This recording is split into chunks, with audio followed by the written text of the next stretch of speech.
আসসালামু আলাইকুম। প্রিয় শ্রোতা, অডিও বুকস বাই বুক ব্যাংকে আপনাদেরকে স্বাগতম। এখন পড়ছি শহীদ জিয়াউর রহমানের লিখিত বই আমার রাজনীতির রূপরেখা এর ষষ্ঠ পর্ব। জাতীয় সার্বভৌমত্ব ও রাষ্ট্রবিরোধী কাজে লিপ্ত দেশি বিদেশি চক্রের প্রতি সতর্ক দৃষ্টি রাখুন। প্রিয় দেশবাসী, আসসালামু আলাইকুম। গত ৭ ও ১১ নভেম্বর বেতার ও টেলিভিশনের মাধ্যমে আমি আপনাদের সামনে উপস্থিত হয়েছিলাম। তখন থেকে আমি গর্বের সঙ্গে লক্ষ্য করছি জনসাধারণ কিভাবে সশস্ত্র বাহিনীর সাথে তাদের সংহতি প্রকাশ করেছে। তারা স্বতঃস্ফূর্তভাবে সামরিক আইন ও প্রশাসনের সাথে সহযোগিতা করছে। এই ঘটনা সত্ত্বেও রাজনৈতিকভাবে সক্রিয় এবং অসৎ উদ্দেশ্য প্রণোদিত কিছু লোক বিভ্রান্তিকর প্রচারণায় নিয়োজিত হয়েছে। এই সমস্ত ব্যক্তি তাদের হীন স্বার্থ সিদ্ধির উদ্দেশ্যে এখনও সামরিক বাহিনী ও প্রশাসনের নাম ব্যবহার করে চলেছে। আমার প্রিয় দেশবাসী, অভ্যন্তরীণ ও বৈদেশিক ক্ষেত্রে আমাদের নীতি পুনরায় ঘোষণা করছি। আমাদের সরকার সম্পূর্ণ নির্দলীয়, অরাজনৈতিক। সামরিক বাহিনী সম্পূর্ণ নিরপেক্ষ। অবাধ ও সুষ্ঠু নির্বাচন নিশ্চিত করার মাধ্যমে দেশে গণতন্ত্র পুনঃপ্রতিষ্ঠা করাই আমাদের উদ্দেশ্য। এই উদ্দেশ্য সাধনে আমাদের প্রশাসনকে দৃঢ় ও কার্যকরী রাখতে আমরা প্রতিজ্ঞাবদ্ধ। আমাদের এই উদ্দেশ্য হাসিলের প্রতিবন্ধকতা সৃষ্টি করতে পারে এমন কোনো হস্তক্ষেপ, তা যে কোনো মহল থেকেই আসুক না কেন, আমরা তা বরদাস্ত করব না। আমাদের এই উদ্দেশ্য সাধনের জন্য একটি সুষ্ঠু পরিবেশ সৃষ্টি করতে আমরা বদ্ধপরিকর। এই পরিবেশ সৃষ্টির জন্য মৌলিক প্রয়োজন দেশে শান্তি ও শৃঙ্খলা বজায় রাখা। বেআইনি অস্ত্রধারী এই শান্তি ও শৃঙ্খলার সবচেয়ে বড় শত্রু। প্রতিটি শান্তিকামী নাগরিকের কাছে আমাদের আবেদন, তাদের উপযুক্ত শাস্তি প্রদানে আপনারা সহযোগিতা করুন। পররাষ্ট্রনীতির ক্ষেত্রে আমাদের প্রেসিডেন্ট ও প্রধান সামরিক প্রশাসক জোট নিরপেক্ষ নীতির কথা দ্ব্যর্থহীন ভাষায় উল্লেখ করেছেন। আমরা আমাদের সকল বন্ধুদের আশ্বাস দিচ্ছি, তাদের সঙ্গে আমাদের বর্তমান সৌহার্দ্যপূর্ণ সম্পর্ক বৃদ্ধির প্রচেষ্টা চালিয়ে যাব। আমি পুনরায় ঘোষণা করছি, সবার সঙ্গে বন্ধুত্ব, কারো প্রতি বিদ্বেষ নয়। এই নীতি আমরা অনুসরণ করে চলব। গত কয়েক মাস আমাদের জনগণ উল্লেখযোগ্য ভূমিকা পালন করেছে। সামরিক বাহিনী ও সামরিক আইন প্রশাসনের প্রতি আমাদের স্বতঃস্ফূর্ত সমর্থনের জন্য আমরা কৃতজ্ঞ। আমাদের দেশপ্রেমিক জনগণ ভালো করেই জানেন কারা দেশের বন্ধু ও কারা দেশের শত্রু, কারা দেশের স্বার্থে ও কারা দেশের স্বার্থবিরোধী কাজে লিপ্ত। এই সম্পর্কেও আমাদের জনগণ সজাগ রয়েছে।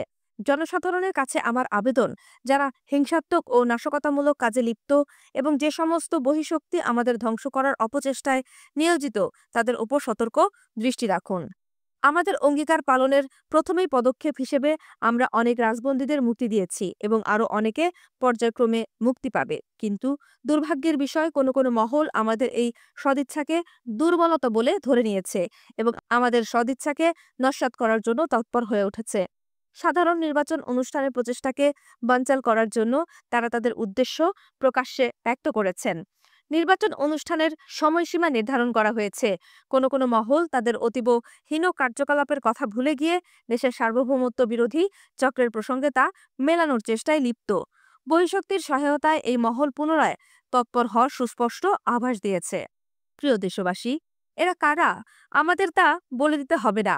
আপনারা তা জানেন। আপনারা জানেন তারা কি করতে চায় এবং তাদের অনুপ্রেরণা কোথা থেকে আসে। জনগণের জানমালের ক্ষতি সাধনের জন্যই তারা তৎপর। আমরা দেশে আর বিশৃঙ্খলা সৃষ্টি হতে দিব না, আর রক্তপাত সহ্য করব না। এরা হচ্ছে রাষ্ট্রবিরোধী চক্র। এদের পেছনে জনসমর্থন কতটুকু আছে তা সবার জানা আছে। আপনারা জানেন, নিজেদের স্বার্থসিদ্ধির জন্য তারা সামরিক বাহিনীর নাম পর্যন্ত ব্যবহার করেছে। আমরা তাদের পরিষ্কার ভাষায় বলে দিতে চাই, আমাদের সামরিক বাহিনী সম্পূর্ণভাবে ঐক্যবদ্ধ এবং জনগণের ইচ্ছার সাথে ওতপ্রোতভাবে জড়িত। আমাদের সামরিক বাহিনী রাজনীতির ঊর্ধ্বে। জাতীয় সার্বভৌমত্ব ও স্বাধীনতা রক্ষাই এদের একমাত্র লক্ষ্য। যারা দেশের স্বার্থবিরোধী চক্রান্তে লিপ্ত, তাদের সম্বন্ধেও সামরিক বাহিনী সজাগ। দেশের প্রশাসন ব্যবস্থায় যারা জড়িত, তাদের প্রতি আমাদের উপদেশ, আপনারা নির্ভয়ে এবং দৃঢ়তার সঙ্গে নিজ নিজ দায়িত্ব পালন করুন। কোনো মহলের হস্তক্ষেপ আপনারা বরদাস্ত করবেন না। জনগণ আপনাদের সঙ্গে। দেশের স্বার্থবিরোধী কাজে লিপ্ত ব্যক্তিদের চিহ্নিত করার ব্যাপারে আপনারা জনগণের সাথে সহায়তা করুন। এইসব ব্যক্তিদের কঠোর হস্তে দমন করুন। দেশপ্রেমিক নাগরিকদের সহায়তায় বেআইনি অস্ত্র উদ্ধারের জন্য আপনাদের জোর প্রচেষ্টা চালাতে হবে। উদ্দেশ্যমূলকভাবে গুজব রটিয়ে এবং প্রচারপত্র ছড়িয়ে কিছু স্বার্থান্বেষী মহল আমাদের প্রচেষ্টাকে বানচাল করার অপচেষ্টা চালাচ্ছে। আমাদের জনগণ এদের পরিচয় সম্বন্ধে যথেষ্ট সচেতন। আপনারা একতাবদ্ধ থাকুন। ইনশাআল্লাহ স্বার্থান্বেষী মহলের অপচেষ্টা আমাদের কোনো ক্ষতি করতে পারবে না। পরিশেষে আমি আপনাদের জোর দিয়ে বলতে চাই যে সামরিক বাহিনী ও জনগণ এবং প্রশাসন ও জনগণের মধ্যে সম্পূর্ণ একাত্মতা বজায় আছে। আমরা যদি এরূপভাবে একতাবদ্ধ থাকি তাহলে কোনো বিদেশি শক্তি বা প্রভাব আমাদের কোনো ক্ষতি করতে পারবে না। আমি আপনাদের স্মরণ করিয়ে দিতে চাই, আমরা ৭.৫ কোটি মানুষের একটি জাতি এবং আমরা যথেষ্ট শক্তিশালী। দেশের স্বাধীনতা ও সার্বভৌমত্বের স্বার্থে প্রতিটি নাগরিকই একটি সৈনিক। আমাদের স্বাধীনতা বিরোধী চক্রান্তে লিপ্ত বিদেশি চরদের হুঁশিয়ার করে দেওয়া হচ্ছে, তাদের সমস্ত অপচেষ্টা বাংলাদেশের বীর জনগণ নস্যাৎ করে দেবে। আমাদের মাটিতে মীর জাফরের কোনো স্থান নেই। সামরিক বাহিনী, বিডিআর, পুলিশ, আনসার এবং মুক্তিযোদ্ধা সহ সকল দেশপ্রেমিক নাগরিকের প্রতি আমাদের আহ্বান, মীর জাফর এবং বিদেশীয় দালালদের খুঁজে বের করুন এবং তাদের উপযুক্ত শাস্তি প্রদানে সক্রিয় সহায়তা করুন। আল্লাহ আমাদের সহায়। খোদা হাফেজ। বাংলাদেশ জিন্দাবাদ। আমাদের বর্তমান উৎসর্গিত হোক ভবিষ্যৎ বংশধরদের জন্য। ১৯৭১ সালের ২৫শে মার্চের ভয়াল রাত্রি পাকিস্তানি হানাদার বাহিনী কর্তৃক আক্রান্ত সমগ্র বাংলাদেশ নেতৃত্ব ও দিক নির্দেশনাহীন, অপ্রস্তুত, অসংগঠিত জাতি কিংকর্তব্য বিমূঢ়। সেই শ্বাসরুদ্ধকর পরিস্থিতিতে হঠাৎ ইথারের স্রোতে ভেসে এলো এক সাহসী ও দৃঢ় কণ্ঠস্বর। আমি মেজর জিয়া বলছি। গোটা দেশ ও জাতি প্রতিরোধের অগ্নিমন্ত্রে উজ্জীবিত হল। আশ্চর্য এক ঐক্য চেতনা আর স্বপ্নের মোহনায় মিলিত হল সকলে। সেই চেতনা আর স্বপ্নই বাংলাদেশের আকাশে স্বাধীনতার সূর্যোদয় ঘটায়। দীর্ঘ ৯ মাস যুদ্ধের পর ৩০ লক্ষ শহীদের বিনিময়ে অর্জিত হয় প্রিয় স্বাধীনতা। ২০০ বছরের পরাধীনতার শিকল প্রথম ভাঙে ৪৭ সালে। ৭১ সালের মরণপণ যুদ্ধে সেই আকাঙ্ক্ষিত স্বাধীনতায় ঘটে পূর্ণতা। তবুও থেকে যায় আধিপত্যের কালো ছায়া। তাই তো ৭৫ সালের ৭ নভেম্বর প্রত্যুষে বেতার তরঙ্গে আবার ধ্বনিত হয়, আমি জিয়া বলছি। নতুন আহ্বান, নতুন ডাক, আরও একবার, আরও এক প্রেক্ষাপট রচনা করলেন সেই সমর নায়ক। এই প্রেক্ষাপটে তিনি সামিল হলেন জনগণের কাতারে।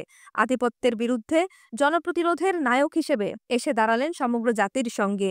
জড়িত হলেন রাষ্ট্র পরিচালনায়। ১৯৭৭ সালের এপ্রিলে শপথ গ্রহণ করেন প্রেসিডেন্ট হিসেবে। জনগণ উজ্জীবিত হয়েছেন নতুন চেতনায়। এই নতুন ক্রান্তি মুহূর্তে প্রেসিডেন্ট জিয়া এক সাক্ষাৎকার প্রদান করেন সাপ্তাহিক বিচিত্রাকে। সাক্ষাৎকারে তিনি বলেন নতুন স্বপ্নের কথা, নতুন প্রেক্ষাপটের কথা। তাতে তিনি আহ্বান জানান, আমাদের বর্তমান উৎসর্গিত হোক ভবিষ্যৎ বংশধরদের জন্য। জিয়াউর রহমানের সেদিনের সেই কথা, সেই আশাবাদ এবং পরিকল্পনা জাতি গঠনে আজও আমাদের অনুপ্রাণিত করে। তাই সাক্ষাৎকারটি হুবহু তুলে ধরা হলো। প্রশ্ন, ৭ বছর আগে আপনি স্বাধীনতার ডাক দিয়েছিলেন। বিগত ৭ বছরে বিভিন্নভাবে আপনি রাষ্ট্র পরিচালনার সঙ্গে সংযুক্ত ছিলেন। আজকের এই মুহূর্তে দেশ ও জাতি সম্পর্কে আপনার অভিজ্ঞতা ও অনুভূতিগুলো কি? উত্তর, গত কয়েক বছর আমার কাছে যেটা বড় হয়ে দেখা দিয়েছে তা হলো আমরা আমাদের দেশকে জানি না। দেশের সম্পর্কে বিভিন্ন ক্ষেত্রে আমাদের জ্ঞান সত্যি অল্প। আমরা দেশকে ভালোভাবে চিনি না, জানিও না। দেশের মাটিতে কি লুকিয়ে রয়েছে তাও জানি না। সেখান থেকে সমস্যা শুরু। গত ১-১.৫ বছর ধরে কাজ করছি এই বাস্তবতা নিয়ে। আপনি যদি দেশটা ঘুরে দেখেন তাহলে বুঝতে পারবেন বাংলাদেশে কি রয়েছে। যেহেতু দেশকে জানি না, সেজন্য অতীতে বিভ্রান্তির মধ্যে ছিলাম। তবে আমরা আবার আলো দেখতে পেয়েছি। দেশ, মানুষ, সম্পদ, শক্তি সম্পর্কে নতুন করে বুঝতে শিখেছি, আবিষ্কার করেছি। নিজেদের যতক্ষণ না চিনব ততক্ষণ উন্নতি হবে না। আমাদের দেশের মানুষ এই উন্নতির জন্য স্বাধীনতা যুদ্ধ করেছিল এবং ৪৭ সালে আলাদা হয়েছিল অর্থনৈতিক কারণে। ২০০ বছর ধরে বাংলাদেশের জনগণকে শোষণ করা হয়েছে। কেন আমরা শোষিত হলাম তার কারণ ইতিহাস বলবে। কিন্তু অতীতে আমরা বিভেদের রাজনীতি করেছি। আমরা ছোট ছোট কারণে নিজেদের মধ্যে ভেদাভেদ আনি। ছোটখাটো কারণের জন্য আমরা অতীতে এত বিভক্ত হয়ে গিয়েছিলাম, যার ফলে বিদেশি শত্রুরা যখন দেশের মাটিতে পা দিল তখন সহজেই দেশ দখল করে নিল। তারা বিভেদের রাজনীতির সাহায্যে আমাদের ওপর ২০০ বছর রাজত্ব করল। দুনিয়াতে এমন দেশের সংখ্যা কম যারা এত দীর্ঘ সময় পরাধীন ছিল। এ কারণেই বিভেদের রাজনীতি ছাড়া আজ আমরা আর কিছুই বুঝি না। পরিবার, বড় পরিবার, মহল্লা, গঞ্জ, সর্বত্র এই বিভেদ। আর এই বিভেদই আমাদের সর্বনাশের মূল কারণ। এখন আমি মনের প্রাণে বিশ্বাস করি এবং প্রকাশ্যে বলছি, আমাদের প্রধান প্রয়োজন ঐক্য। জাতীয় ঐক্য অর্জন করতে হলে রাজনীতি একতা ভিত্তিক হতে হবে, অর্থাৎ সকলকে বিভক্ত না করে ঐক্যবদ্ধ করতে হবে। কেন আমরা জাতীয় ঐক্য চাই? চাই যাতে জনসমষ্টিকে একতাবদ্ধ করে সংগঠিত করতে পারি দেশ গঠনের জন্য এবং সংগঠন গড়ে তোলার জন্য। সংগঠন ছাড়া কোনো বড় কাজে হাত দেওয়া যায় না। এখন আমাদের কাছে বড় হয়ে দেখা দিয়েছে আমরা কিভাবে পুনর্গঠনের কাজ করব। সারা দেশব্যাপী ৩৫ ভাগ জমি অনাবাদি পড়ে রয়েছে। নভেম্বর থেকে মার্চ পর্যন্ত এদেশে বন্যা হয় না। এই সময়ে সঠিকভাবে ফসল ফলালে ১০ মিলিয়ন টন উৎপাদন করা যাবে। এতে আমাদের অবস্থার উন্নতি হবে। অর্থনীতির উপর ভিত্তি করে দেশে দেশে বিপ্লব রাজনীতি হয়েছে। আমাদের পরিশ্রমী শক্ত হাতই আমাদের অর্থনীতি। এটা অনেকের কাছে অবিশ্বাস্য মনে হতে পারে, কিন্তু আমাদের ব্যাপক ও বিশদভাবে চিন্তা করতে হবে। পরিকল্পনা এমনভাবে করতে হবে যা আপাত দৃষ্টিতে মনে হবে অবিশ্বাস্য, কিন্তু কাজে নামলে অসম্ভব সম্ভব হয়ে যাবে। আমাদের স্বাধীনতা সম্পর্কেও অনেকের মন্তব্য করেছিলেন, এ অসম্ভব, কিন্তু আমাদের উদ্দেশ্য ও লক্ষ্য ছিল বড়, সেজন্য অসম্ভব সম্ভব হয়েছে। বাঙালিরা যুদ্ধ করতে পারে একথা কেউ বিশ্বাস করত না। এমনও একটা সময় ছিল, কিন্তু বাঙালিরা প্রমাণ করেছে তারা যুদ্ধ করতে জানে। আমরা প্রতিক্রিয়ার মধ্যে দিয়েই নিজেদের বিকাশ ঘটিয়েছি। উফশী প্রকল্পের কথাই ধরা যাক। কেন উফশী প্রকল্পের জন্ম হলো? কারণ শীতকালে পানি চাই। পানি জমতে পারলে সেচের সাহায্যে ফসল উৎপাদন করতে পারে। ওই এলাকায় শুকনো মৌসুমে পানির খুব প্রয়োজন, কিন্তু কিভাবে পানি বা বাড়তি ফসল সংগ্রহ করা যায়? আমাদের দেশ জনগণ সরকার খুব গরিব। গরিবকে কেউ ধার পর্যন্ত দিতে চায় না, তাই হাতকে কাজে লাগানো ছাড়া উপায় নেই। কিন্তু যখন উফশীর কথা বললাম তখন তো বুঝতেই ১ মাস লেগেছে। যেদিন প্রথম কাজ করতে গেলাম অনেকে বললেন এটা ব্যর্থ হবে। এরা সরকারি কর্মচারী, গ্রামের লোকের দুঃখ বুঝতে আগে চেষ্টা করেননি। আজ তারা কোনো কথা বলে না। যেদিন কাজ শুরু হলো লোকের উৎসাহ দেখে আমার বিশ্বাস ছিল কাজ শেষ হবে। ওই এলাকায় শতকরা ৯২ জন লোক কোদাল নিয়ে কাজ করেছে। কথা যথাসময়ে শেষ হয়েছে, যা নিজের কাছেই বিশ্বাস হওয়ার মতো নয়। তবু অনেকে অনেক কথা বললেন, সমালোচনা করলেন। অনেকে এখানে বসে বসে বলছিলেন এটা একটা ছোট কাজ হয়েছে, কিন্তু এই খাল কাটতে গিয়ে যে চেতনা, বিশ্বাস প্রতিষ্ঠিত হলো সেটা বড় কথা। উফশী যখন প্রতিষ্ঠিত হলো তখন সবাই সেটা দেখতে গেল। এমনই ধরনের আরো বড় বড় জিনিস ঘটবে ভবিষ্যতে বাংলাদেশে, সারা বাংলাদেশে। উফশীকে কেন্দ্র করে আজ ওখানে অনেক কিছু হচ্ছে। ভূমি উদ্ধার, বিদ্যুৎ, শিক্ষা, কুটির শিল্প সবকিছু হচ্ছে। জনগণ দেখেছেন আমরা সব করতে পারি। ভিক্ষা করব কেন? অপরদিকে সমস্যার সমাধান আসতে হবে জনগণের কাছ থেকে। আমি নিজের অভিজ্ঞতায় দেখেছি জনগণই পারেন সত্যিকারের সমাধান দিতে। সমস্যার সমাধানে কোদালি হবে আমাদের বুলডোজার। কোদাল দিয়ে মাটি খুঁড়তে হবে। মাটির নিচে সব লুকিয়ে আছে। আল্লাহ ওখানে সব দিয়ে দিয়েছেন। ভারী শিল্প প্রতিষ্ঠার ক্ষেত্রে আমরা এগোবো ধীরে ধীরে। আমরা এখন যাচ্ছি ব্যাপক বিদ্যুতায়নের দিকে। এর ফলে মানুষের চিন্তার আধুনিকীকরণ হবে ও পরিবর্তন আসবে। আমাদের সব পরিকল্পনাই ব্যর্থ হবে যদি আমরা জনসংখ্যা নিয়ন্ত্রণ না করতে পারি। আমাদের সিদ্ধান্ত নিতে হবে আমাদের জনসংখ্যা কত হবে। আমরা চাইলে জনসংখ্যা নিয়ন্ত্রণ করতে পারি। উন্নয়ন কর্মসূচি যাতে সকলের জীবনে ফলপ্রসূ হয় সেজন্য এই নিয়ন্ত্রণ প্রয়োজন। আমাদের উন্নয়ন পরিকল্পনাকে আগে যারা অসম্ভব ভাবতেন তারা আর এখন তা ভাবেন না। আমাদের জনগণের জন্য এটা একটি তাৎপর্যপূর্ণ ঘটনা। আজ সমগ্র জাতির মধ্যে আসছে কাজের নেশা। এই কর্মোদ্যমকে কাজে লাগাতে না পারলে তা হবে বিপদগামী। এক্ষেত্রে প্রশাসনের একটা ভূমিকা রয়েছে। প্রশাসন একসময় ঔপনিবেশিক ছিল, তাই শুধু সরকারি কর্মচারীদের দোষ দিয়ে লাভ নেই। এজন্য নিজেদের এবং পূর্বপুরুষদের শুধু দায়ী করা যায়। আমরা যেভাবে পরিকল্পনা গ্রহণ করেছি তাতে আগামী ৩ থেকে ৪ বছরে ৮০ লক্ষ টন বাড়তি খাদ্য পাব। আমাদের এমনিতে বাড়তি প্রয়োজন ১০ লক্ষ টন। ২০ লক্ষ টন যাবে ঘাটতি মেটাতে। বাকি ৪০ থেকে ৫০ লক্ষ টন আমরা রপ্তানি করতে পারব। এই বাড়তি উৎপাদনের জন্য আমাদের যে অর্থ প্রয়োজন হবে ১ বছরের ফসলের টাকায় তা উঠে আসবে। আমি বর্তমানের দ্বিগুণ ফসল উৎপাদনের কথা বলছি না। আমি শতকরা ৫০ ভাগ মাত্র উৎপাদন বাড়ানোর কথা বলছি। আমি রাস্তা, রেলপথ সর্বত্র দুধারে ফলের গাছ লাগানোর কথা বলেছি। এতে আমরা ৮০ থেকে ৯০ লক্ষ টন ফল পাব। কম করে ধরলেও পাবো ৪০ লক্ষ টন। খাদ্য না পেলে লোকে কাজ করবে কিভাবে? কৃষি আমাদের প্রধান সম্পদ। আমরা সঠিকভাবে ভূমি ব্যবহার করলে ঘাটতি মেটাতে পারবো। আমাদের জমি শতকরা ৩৫% অব্যবহৃত। যদি বর্তমান জমি ব্যবহারের পরিমাণ দ্বিগুণ করি তাহলে বাড়তি ১৪০ লক্ষ টন খাদ্য পাব। ফল, মাছ সব ক্ষেত্রে একই অবস্থা, কিন্তু প্রয়োজন জনগণকে সংগঠিত করা। এজন্যই আমি মেয়েদের সংগঠিত করার কথা বলছি। আমাদের জনসংখ্যার শতকরা ৫০% নারী। এদের কাজে লাগাতে না পারলে অর্থনৈতিক ক্ষেত্রে শতকরা ৫০% ঘাটতি থেকে যাবে। আমরা যদি ভালোভাবে মৎস্য সম্পদের উন্নয়ন করতে পারি তাহলে প্রচুর মাছ রপ্তানি করতে পারব। এজন্য মৎস্য ও পশু সম্পদ মন্ত্রণালয় আলাদা করা হয়েছে। আমাদের গ্যাস রয়েছে, এতদিন আমরা এই গ্যাসের সদ্ব্যবহার করিনি, এখন তা শুরু হয়েছে। গ্যাস, বনজ সম্পদ, খনিজ সম্পদ সর্বক্ষেত্রেই আমরা অবহেলা করেছি। কি সম্পদ অনুসন্ধানে, কি তার সদ্ব্যবহারে। একজন আরব কূটনীতিবিদ আমাকে বলেছিলেন, আল্লাহ আমাদের মাটির নিচে এত সম্পদ দিয়েছেন যে তার জন্য আমরা শুকরিয়া আদায় করি। আমি বলি, আল্লাহ আমাদের জমির উপর প্রচুর সম্পদ দিয়েছেন, কিন্তু চোখ দিয়ে আমরা তা দেখতে পাই না। কর্মসংস্থানের জন্য আমাদের কুটির শিল্প প্রয়োজন। আমাদের দেশে প্রচুর লোক ভূমির উপর নির্ভরশীল, এটা কমাতে হবে। তাদের শিল্পে নিয়োজিত করতে হবে। আমাদের প্রধান সুবিধে আমাদের শ্রম সস্তা, এটা আরও কিছুদিন অব্যাহত থাকবে। কৃষিকাজে আমাদের ব্যাপকভাবে নামতে হবে। অসম্ভবকে সম্ভব করতে হবে। একদিকে কৃষি, অন্যদিকে তেমনি করতে হবে প্রাকৃতিক সম্পদের উন্নয়ন। চুনাপাথরের কথাই ধরা যাক, আমাদের চুনাপাথর রয়েছে, এর সদ্ব্যবহার করতে হবে সিমেন্টের জন্য। আজ বিশ্বব্যাপী যেভাবে উন্নয়ন কর্ম চলছে তাতে কদিন পরে বিদেশ থেকে সিমেন্ট পাওয়া যাবে না। সর্বত্র আমাদের এখন কাজের মানুষ চাই। এজন্যই আমরা গ্রাম প্রতিরক্ষা বাহিনী, আনসার, স্কুল কলেজে ওয়ার্ক কোম্পানি, মহিলা সংস্থা প্রতিষ্ঠিত করেছি।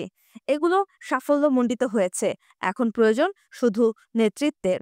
প্রশাসনকে জনগণের কাছাকাছি নিয়ে যেতে হবে, অপরদিকে প্রশাসনের অংশগ্রহণ করতে দিতে হবে জনগণকে। এজন্য গত ২ বছর ধরে আমরা থানা, ইউনিয়ন, পৌরসভা, পরিষদের সদস্যদের প্রশিক্ষণ দিচ্ছি যাতে তারা কাজ করতে পারেন। বিভিন্ন উন্নয়ন কমিটি হয়েছে। উন্নয়ন জনগণের প্রতিনিধিরা কর্মসূচি প্রণয়ন করবে। প্রথমে হয়তো কিছু ভুলভ্রান্তি হবে, তাহলেও কাজটা করতে হবে তাদেরই। করতে হবে জনগণ এবং প্রশাসনের মধ্যে সংযোগ সাধনের জন্য। এতে হয়তো আরও কিছু সময় লাগবে। জনসংখ্যার স্ফীতিকে নিয়ন্ত্রণ করে সংগঠন এবং প্রশিক্ষণের মাধ্যমে পরিণত করতে হবে সম্পদে। এজন্য আমি সকলের সহযোগিতা চাই। দেশকে দ্রুত গতিতে এগিয়ে যেতে হবে। ব্যর্থতাকে আমাদের কাটিয়ে উঠতে হবে। সাফল্যের কথাই চিন্তা করলে চলবে না, ব্যর্থতার অভিজ্ঞতারও প্রয়োজন আছে।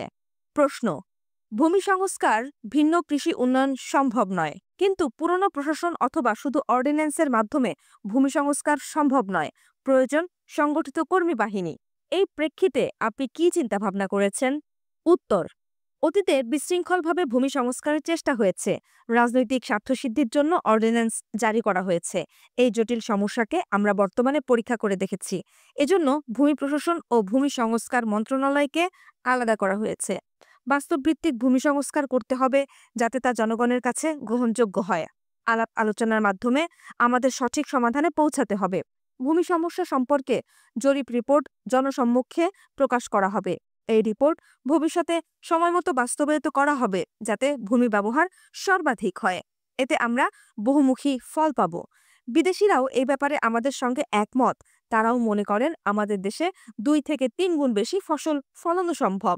তাই এখন আমরা স্লোগান তুলব, আমরা চাই খাদ্যশস্য রপ্তানিকারক হতে। সবাইকে এটা বিশ্বাস করতে হবে। প্রশ্ন: অভিযোগ করা হয় প্রশাসনের বিভিন্ন পর্যায়ে দুর্নীতি রয়ে গেছে এবং এই দুর্নীতির কারণেই উন্নয়ন পরিকল্পনা মারাত্মকভাবে বিঘ্নিত হয়। এই দুর্নীতি রোধের জন্য জনগণের অংশগ্রহণ, জনগণের পরিদর্শনের ভূমিকা সম্পর্কে আপনার অভিমত কি? উত্তর: অস্বীকার করা যায় না, দুর্নীতি আমাদের জীবনে ব্যাপক। এই অবস্থা থেকে আমাদের বেরোতে হবে। সবাই সরকারি চাকুরিদের দোষ দেয়, ওরা ঘুষ খায়। যারা অভিযোগ করে তারাই ঘুষ দেয়। আমরা নিজেরাই এজন্য দায়ী। যাদের টাকা আছে তারাই ঘুষ দেয়। এখন এটাকে বন্ধ করতে হলে প্রতিটি পর্যায়ে নিয়ন্ত্রণ ও পরিদর্শন প্রয়োজন। প্রয়োজন জনগণের পরিদর্শন। আমরা এজন্য জনগণের প্রতিনিধিদের কাছ থেকে পরিদর্শন রিপোর্ট গ্রহণ করছি। কিন্তু রাতারাতি তা সম্ভব নয়। সরকারি কর্মচারীদের জবাবদিহি করতে হবে জনগণের কাছে। জবাবদিহি করতে হবে আমাকেও। দেশের জন্য আমাকে, প্রত্যেকের কাজের জন্য। আমরা সে চেষ্টাই করছি। এজন্য বিভিন্ন পর্যায়ে জনগণের সংস্থাগুলোকে ক্ষমতা দেওয়া হয়েছে। আমরা নেতৃত্ব চাই সর্বনিম্ন পর্যায় থেকে, জনগণকে নিয়ে আসতে চাই সামনে। জনগণ এগিয়ে আসছে। প্রাসাদ ষড়যন্ত্র ও নগরে বসে কাগজে বিবৃতির দিন শেষ হয়ে গেছে। প্রশ্ন, মানুষ উন্নয়ন বলতে বোঝে বিভিন্ন খাতে সুনির্দিষ্ট উদাহরণ। আপনার সরকার যে উন্নয়ন করছে তার সুনির্দিষ্ট উদাহরণ হিসেবে জনগণ কোন কোন বিষয়কে ধরবে? উত্তর, উন্নয়নের লক্ষণ সর্বত্র সুস্পষ্ট নয় কি? জনগণের জীবনে এসেছে, জীবনযাত্রার মান উন্নয়ন হয়েছে। আপনি দেখুন না তাকিয়ে। আমাদের মতো সমস্যাবহুল দেশে পরিকল্পনা করতেই অনেক সময় চলে যায়, তারপরই হয় কাঙ্ক্ষিত ফল লাভ। আর সে উন্নয়নের জন্য জনগণ এবং সরকারের মধ্যে দূরত্ব ঘোচাতে হবে। প্রত্যেককে দিতে হবে কাজ করার সুযোগ। সবাই দেশ ও সমাজের জন্য চায় কাজ করার সুযোগ। প্রশ্ন, সরকারিভাবে বিদেশি পুঁজি বিনিয়োগকে উৎসাহ প্রদান করা হচ্ছে, কিন্তু এই ধরনের পুঁজি স্থানীয় শিল্প ও প্রযুক্তি বিকাশে প্রতিবন্ধক হিসেবে কাজ করে এবং কখনো কখনো রাজনৈতিক স্বাধীনতার প্রতি হুমকি হয়ে দাঁড়ায়। বিদেশি পুঁজির এই ভূমিকার প্রেক্ষিতে আমরা কিভাবে জাতীয় স্বাধীনতা ও সার্বভৌমত্ব সংহত করতে পারি এবং স্বনির্ভরতা অর্জন করতে পারি? উত্তর, একটা বিশেষ সীমা পর্যন্ত এটা খারাপ নয়। আমরা বিদেশি সাহায্য গ্রহণ করছি, কিন্তু কেন? কারণ রপ্তানির তুলনায় আমাদের আমদানি ৩ গুণ। বিদেশি সাহায্যের ক্ষেত্রে আমাদের এমন নীতিমালা গ্রহণ করতে হবে যাতে জাতীয় স্বাধীনতা এবং সার্বভৌমত্ব বিঘ্নিত না হয়। নিয়ন্ত্রিতভাবেই আমাদের বৈদেশিক সাহায্য গ্রহণ করতে হবে। প্রশ্ন, বেতন কমিশন নিয়ে আমলারা বিপরীতমুখী সিদ্ধান্ত নিয়েছেন। এই বিরোধ অব্যাহত থাকলে উন্নয়ন ব্যাহত হবে। তাই উন্নয়নের স্বার্থে কি আপনি তৃতীয় কোনো শক্তির বিকাশের সুযোগ দেওয়ার কথা ভাবছেন? উত্তর, এরকম হবে বলে মনে করি না। বেতন কমিশনের বিভিন্ন ক্ষেত্রে বাস্তবভিত্তিক সমন্বয় করা হয়েছে, বিরোধ নিষ্পত্তি করা হয়েছে, ভবিষ্যতেও করা হবে। আমাদের সমাজ এখন গতিশীল সমাজ। আমাদের তাই যথার্থ সমন্বয় সাধন করতে হচ্ছে প্রতিটি মুহূর্তে। আমাদের মনে রাখতে হবে একজন মোটর ড্রাইভারের বেশি বেতন পাওয়ার সুযোগ রয়েছে, কেননা সে উন্নয়নের বাহক। উন্নয়নের গতির সঙ্গে রয়েছে সেও। অতীতে সমাজে বিভিন্ন পেশার মধ্যে যে সম্পর্ক ছিল, আজ তা পরিবর্তিত হয়েছে। না হলে আমরা চলতে পারবো না। এই পরিবর্তনকে স্বীকৃতি দেওয়ার মতো সৎ সাহস থাকতে হবে আমাদের। প্রশ্ন, সরকার একটি নতুন রাজনৈতিক প্রক্রিয়া শুরু করেছেন, যাকে আপাত দৃষ্টিতে মনে হয় ওপর থেকে চাপিয়ে দেওয়া হচ্ছে। এই প্রক্রিয়াকে আপনি কিভাবে সর্বনিম্ন পর্যায়ে নিয়ে যাবেন? উত্তর, প্রক্রিয়াটা আসলে নিচ থেকে আসছে। আমাদের ভেবেচিন্তে কাজ করতে হবে। আমাদের করতে হবে জাতীয় ঐক্যের রাজনীতি, অন্যথায় শত্রু এর সুযোগ গ্রহণ করে আমাদের ধ্বংস করে দেবে। প্রশ্ন, রাজনৈতিক নেতৃবৃন্দের সম্পত্তির হিসাব দেওয়ার যে অর্ডিন্যান্স জারি করা হয়েছে, অনেক নেতা তা মানবেন না বলে বলছেন। তারা হিসাব না দিলে কি ব্যবস্থা গ্রহণ করা হবে? উত্তর, অনেকে হিসাব দিয়েছেন। যারা হিসাব দেবেন না তাদের ক্ষেত্রে যথাযথ আইন প্রয়োগ করা হবে। প্রশ্ন, শাসনতন্ত্র নিয়ে যে বিতর্ক দেখা গিয়েছে সেই সম্পর্কে আপনার অভিমত কি? উত্তর, শাসনতন্ত্রের সবকিছু আমি পরিবর্তন করতে পারি না। যদিও প্রধান সামরিক আইন প্রশাসক হিসেবে আমার সে ক্ষমতা রয়েছে, কিন্তু শাসনতন্ত্রে রয়েছে জনগণের মতামত। ১৯৭৮ সালের ডিসেম্বরের নির্বাচনের পর জনপ্রতিনিধিরাই সেই সিদ্ধান্ত নেবে। তবে কিছু কিছু ক্ষেত্রে আমরা সিদ্ধান্ত নিয়েছি, যেমন একদলীয় শাসন ব্যবস্থা রদ, সবাইকে তার মৌলিক অধিকার ফিরিয়ে দেয়া। প্রশ্ন, উপমহাদেশে শক্তির যে বিন্যাস ঘটছে সে প্রেক্ষিতে বাংলাদেশের পররাষ্ট্রনীতিকে আপনি কিভাবে দেখছেন? উত্তর, আমরা যে পররাষ্ট্রনীতি অনুসরণ করছি তার লক্ষ্য সকলের সঙ্গে সদ্ভাব বজায় রেখে চলা। সেই সঙ্গে আমরা স্বাধীনতা ও সার্বভৌমত্ব সংহত করেছি। আমরা ইতিবাচক বন্ধুত্ব চাই। আমরা বৈদেশিক সাহায্য এবং অভ্যন্তরীণ সম্পদ কাজে লাগিয়ে দ্রুত দেশকে গড়ে তুলতে পারি। সমস্যা অতিক্রম করে আমাদের যেতে হবে সামনে এগিয়ে। প্রশ্ন, আপনি কি কোনো রাজনৈতিক দলে যোগ দেবেন? উত্তর, জনগণ যদি রাজনৈতিক দল হয় তাহলে আমি সেই দলে আছি। প্রশ্ন, বিচিত্রার পাঠকদের উদ্দেশ্যে আপনি কি কিছু বলবেন? উত্তর, বিচিত্রার পাঠকদের আমি জানাচ্ছি প্রীতি ও শুভেচ্ছা। তাদের প্রতি আমাদের অনুরোধ, জাতীয় ঐক্যের লক্ষ্যে আপনারা জনমত গড়ে তুলুন, যা অবশ্যই সংগঠিত ও ব্যবহৃত হবে জাতীয় উন্নয়ন ও পুনর্গঠনের জন্য। সবাইকে কথা মনে রাখতে হবে, কেবল অনৈক্যর দরুন এ দেশ সুদীর্ঘ ২০০ বছর বিদেশি শাসক গোষ্ঠী কর্তৃক শোষিত হয়েছে। কাজেই ঐক্যই শুধু আমাদের জীবনে আনতে পারে শক্তি, অগ্রগতি ও সুখ শান্তি। ভবিষ্যৎ বংশধরদের জন্য আমাদের এক আবশ্যিক কর্তব্য। আমাদের বর্তমান উৎসর্গিত হোক ভবিষ্যৎ বংশধরদের জন্য।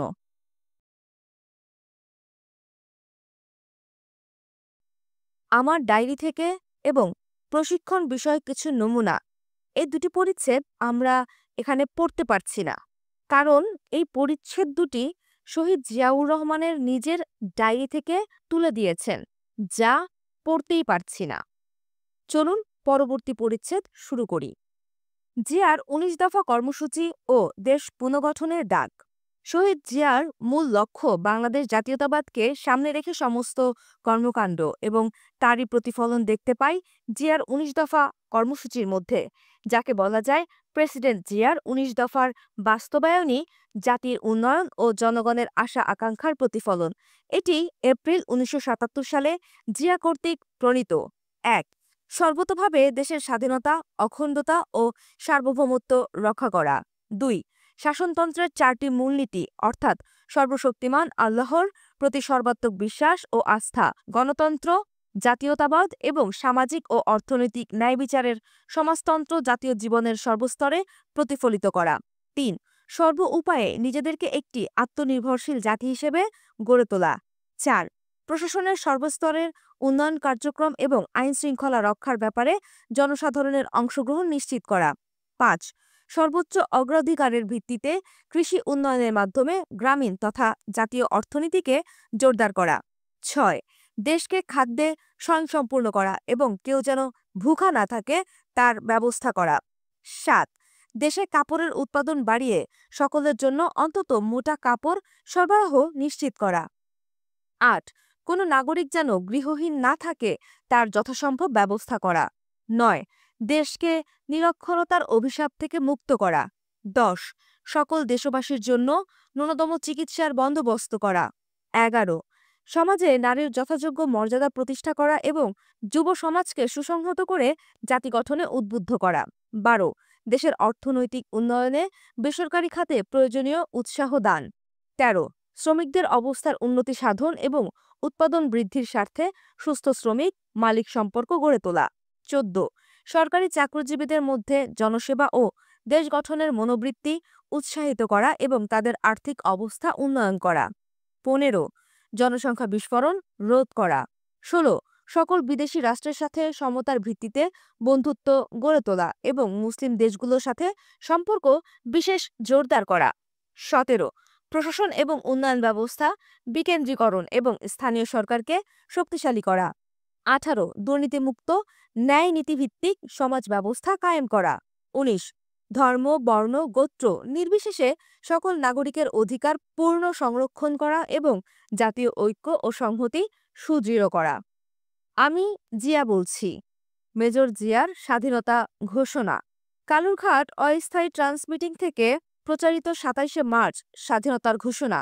দুটি ঘোষণার বক্তব্য এবং স্বাধীনতার ঘোষক কেন, এই প্রশ্নের উত্তরে দুটি ঘোষণাই আমরা পড়ছি। ২৭শে মার্চ দ্বিতীয় অধিবেশনে প্রথম বেতার মাধ্যমে স্বাধীনতার ঘোষণা করেন মেজর জিয়াউর রহমান। এই ঘোষণা বিভিন্নভাবে ২৭শে মার্চ পর্যন্ত কালুরঘাট বেতার কেন্দ্র থেকে প্রচারিত হয়।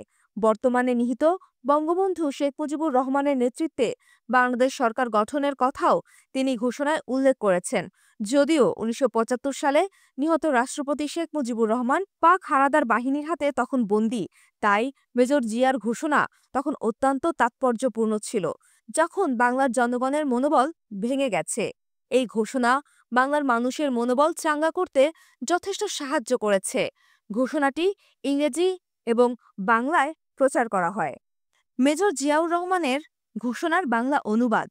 আমাদের মহান নেতা বাংলাদেশের একচ্ছত্র নায়ক শেখ মুজিবুর রহমানের পক্ষে আমরা এত দ্বারা বাংলাদেশের স্বাধীনতা ঘোষণা করছি এবং ঘোষণা করছি যে শেখ মুজিবুর রহমানের নেতৃত্বে ইতিমধ্যেই সরকার গঠিত হয়েছে।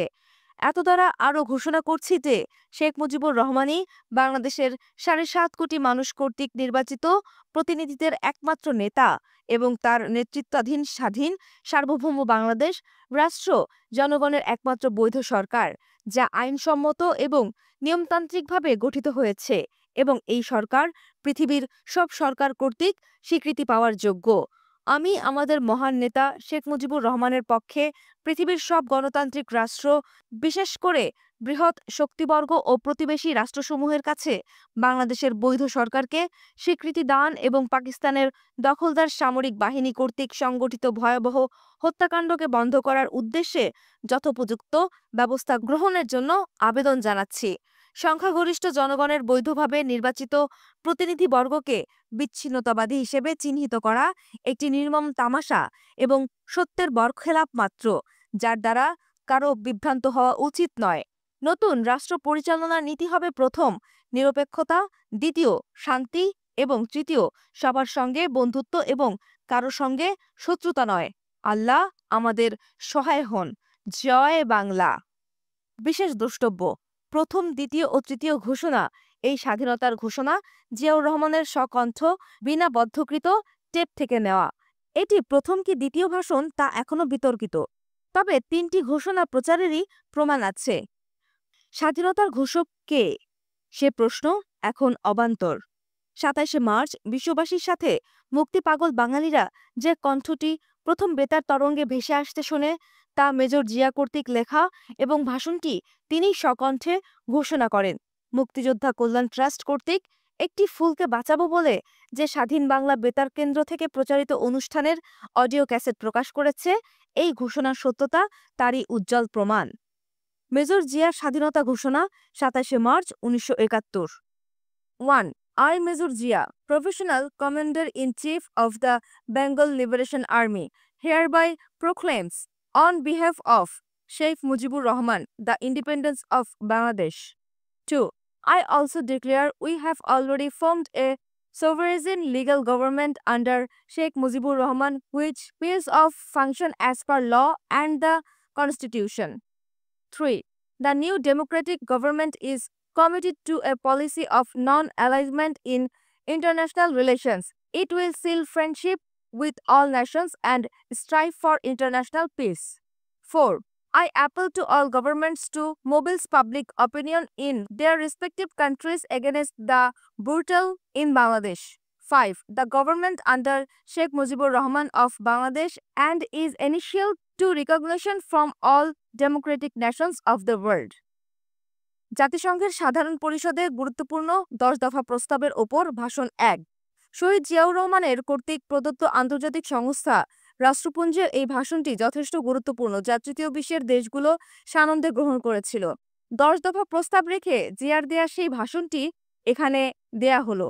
শহীদ রাষ্ট্রপতি জিয়াউর রহমান বিশ্ব অর্থনৈতিক ব্যবস্থার পুনর্বিন্যাস এবং উন্নত ও উন্নয়নশীল দেশসমূহের মধ্যে ক্রমবর্ধমান বৈষম্য নিরসনের আহ্বান জানিয়েছেন। গত ২৬শে আগস্ট নিউ ইয়র্কে জাতিসংঘ সাধারণ পরিষদে বিশেষ অধিবেশনে তৃতীয় বিশ্বের পক্ষ থেকে প্রদত্ত ভাষণে তিনি এই আহ্বান জানান এবং একটি নয়া উন্নয়ন কাঠামো উদ্ভাবনের লক্ষ্যে ১০ দফা প্রস্তাব পেশ করেন। রাষ্ট্রপতি সাধারণ পরিষদের এই গুরুত্বপূর্ণ অধিবেশনে বাংলাদেশের ১০ কোটি মানুষের ভাষা বাংলায় ভাষণটি প্রদান করেন। রাষ্ট্রপতি জিয়া দক্ষিণের, বিশেষ করে পৃথিবীর দরিদ্রতম দেশগুলোর বর্তমান সমস্যাবলীর সমাধানে যে ১০ দফা প্রস্তাব পেশ করেন তা হচ্ছে: ১. নতুন বিশ্ব অর্থনৈতিক ব্যবস্থা প্রতিষ্ঠায় উত্তরের জনমত সংগঠনের ব্যাপারে দক্ষিণ সম্ভাব্য সকল সহযোগিতার ব্যবস্থা করবে। ২. পরিকল্পিত অর্থনীতিভিত্তিক দেশগুলো সহ সকল শিল্পোন্নত দেশ সবচেয়ে অনুন্নত দেশগুলোর প্রতি তাদের সব রকম উন্নয়ন সহায়তার পরিমাণ অবিলম্বে দ্বিগুণ করবে এবং এই ধরনের সকল সহায়তা শর্তমুক্ত হতে হবে। ৩. ওপেক দেশসমূহ সবচেয়ে অনুন্নত দেশসমূহের জন্য তেলের মূল্য শতকরা ৫০% হ্রাসের ব্যবস্থা করবে। ৪. সবচেয়ে অনুন্নত দেশগুলোর জ্বালানি শক্তি সম্পদ উন্নয়নের জন্য একটি আন্তর্জাতিক কনসোর্টিয়াম গঠন করতে হবে। ৫. ওপেক দেশগুলো উন্নত দেশগুলোর সম্পদের একটা অংশ উন্নয়নকামী দেশগুলোতে বিনিয়োগের ব্যবস্থা করবে। ৬. আন্তর্জাতিক বাণিজ্য ও অস্ত্র ব্যয়ের উপর কর আরোপের মাধ্যমে উত্তর ও দক্ষিণের মধ্যে সম্পদের ব্যাপক হস্তান্তরের ব্যবস্থা করবে। ৭. সবচেয়ে উত্তরের অর্থনীতিতে দক্ষিণের জনশক্তি বর্তমানে যে বাস্তব অবদান রাখছে সেজন্য উত্তরের ব্যাপারে দক্ষিণকে যথাযথ প্রতিদানের ব্যবস্থা করা উচিত। ৮. বহুজাতিক সংস্থাসমূহের ওপর বিশেষ কর ধার্য করা উচিত এবং দক্ষিণের দরিদ্র দেশগুলোর সাহায্যের জন্য অতি ধনী দেশগুলোরও উচিত একটি বিশেষ কর দেয়া। ৯. উন্নয়নকামী দেশসমূহের স্বার্থেই জাতিসংঘ এবং জাতিসংঘের অধীনস্থ বিভিন্ন বিশেষ সংস্থা আন্তর্জাতিক মুদ্রা তহবিল এবং বিশ্ব ব্যাংককে সম্পূর্ণ পুনর্বিন্যস্ত করতে হবে। একই সঙ্গে সবচেয়ে অনুন্নত দেশগুলোর জন্য গৃহীত কর্মপন্থা কার্যক্রমের বাস্তবায়নের উদ্দেশ্যে উপযুক্ত প্রতিষ্ঠান গঠনেরও ব্যবস্থা দিতে হবে। ১০ সার্বজনীন সদস্য পদের ব্যবস্থা সহ একটি বিশ্ব উন্নয়ন তহবিল প্রতিষ্ঠা করতে হবে।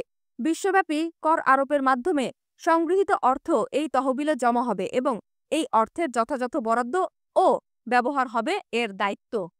চীনে সরকারি সফরে প্রদত্ত জেনারেল জিয়ার ভাষণ ২ যুক্ত পাকিস্তানের প্রয়াত president field marshal general Mohammad Ayub খানের পর একমাত্র তৃতীয় বিশ্বের তৎকালীন তরুণ কর্মঠ নিরলস ও দুর্নীতিমুক্ত নেতা শহীদ রাষ্ট্রপতি জিয়াউর রহমানকেই চীন রাজকীয় লাল গালিচার সংবর্ধনা দেয়া হয়। রাজকীয় সংবর্ধনার উত্তরে শহীদ জিয়া যে ভাষণ প্রদান করেন তা হল: মাননীয় মিস্টার লি শিয়েন নিয়েন, মান্য বরবৃন্দ, বন্ধুগণ, আমাকে এই মহান দেশে সৌজন্য সফরের জন্য গণপ্রজাতন্ত্রী চীন সরকার যে সাদর আমন্ত্রণ জানিয়েছেন তার জন্য আমি অত্যন্ত আনন্দিত। চীনের মাটিতে পদার্পণের পর আমাদের যে জাঁকজমকপূর্ণ সংবর্ধনা জ্ঞাপন করা হয়েছে তা খুবই হৃদয়গ্রাহী ও স্মরণীয়। আপনার বিদগ্ধ বক্তব্যে বাংলাদেশ ও চীনের মধ্যকার ক্রমবর্ধমান বন্ধুত্বপূর্ণ সম্পর্কের কথাই উদারভাবে ধ্বনিত হয়েছে। চীনের চিরায়ত সৌজন্য ও ঐতিহ্যবাহী যে অতিথেয়তা আমাদের প্রতি প্রদর্শন করা হয়েছে তার জন্য আমার প্রতিনিধি দল ও ব্যক্তিগতভাবে আমার নিজের পক্ষ থেকে আমি আপনাকে আন্তরিক ধন্যবাদ জ্ঞাপন করছি। আপনাদের মহামান্য চেয়ারম্যান হুয়াকুয়া ফ্যাং, আপনি আমাদের সরকার ও চীনা জনগণের জন্য আমি আমাদের প্রেসিডেন্ট, সরকার ও দেশের জনগণের গভীর বন্ধুত্বের অনুভূতি বহন করে এনেছি। আজ এখানে আমার উপস্থিতি বিশ্বের এক মানবজাতির এক মহান নেতা চেয়ারম্যান মাও সেতুংয়ের মহাপ্রয়াণে সীমাহীন শোকে মুহ্যমান চীনা জাতির সঙ্গে পুনরায় একাত্মতা ঘোষণা করবার এক বেদনার্ত অথচ দুর্লভ সুযোগ এনে দিয়েছে। আমরা বাংলাদেশের জনগণ স্বতঃস্ফূর্তভাবে আপনাদের এই অপূরণীয় ক্ষতির সম অংশীদার। আমি ব্যক্তিগতভাবে আজ আবার আপনাদেরকে আমাদের আন্তরিক ও সহৃদয় সমবেদনা জ্ঞাপন করছি। আপনাদের সাফল্য বাংলাদেশ সহ সকল উন্নয়নকামী দেশের কাছে আশার আলোকবর্তিকা হিসেবে সমাদৃত। জাতীয় সম্পদের উন্নয়নের ক্ষেত্রে আপনাদের স্বনির্ভরতার বিস্ময়কর প্রচেষ্টা অন্যের কাছে এক মহৎ এবং অনুকরণীয় উদাহরণ। আমরা বাংলাদেশিরা বিশ্বাস করি যে আন্তর্জাতিক আচরণ বিধির উদার ও মহান নীতিমালার ভিত্তিতে আঞ্চলিক ও বিশ্ব শান্তি গড়ে ওঠা উচিত। পরাধীনতা ও শোষণ থেকে মানবজাতির মুক্তির মৌল আকাঙ্ক্ষা এবং বাইরের কোনো চাপ বা হস্তক্ষেপ ছাড়া তাদের নিজস্ব লক্ষ্য নির্ধারণ করবার দৃঢ় নীতি অনুসরণ করেই আমরা জাতিসংঘ, ইসলামী কনফারেন্স, জোট নিরপেক্ষ ও কমনওয়েলথ প্রভৃতি আন্তর্জাতিক সংস্থায় যোগ দিয়েছি। আমরা বিশ্বাস করি একমাত্র শান্তিপূর্ণ অবস্থাতেই আমরা জাতীয় স্বাধীনতা ও সার্বভৌমত্বকে অর্থবহ করে তুলে জাতীয় অর্থনৈতিক উন্নয়নে সর্বশক্তি নিয়োগ করতে পারি। আমরা উদ্বেগের সাথে লক্ষ্য করেছি যে এখনও কিছু অঞ্চল রয়েছে যেখানে শক্তির স্থায়ী ভারসাম্য অর্জিত হয়নি।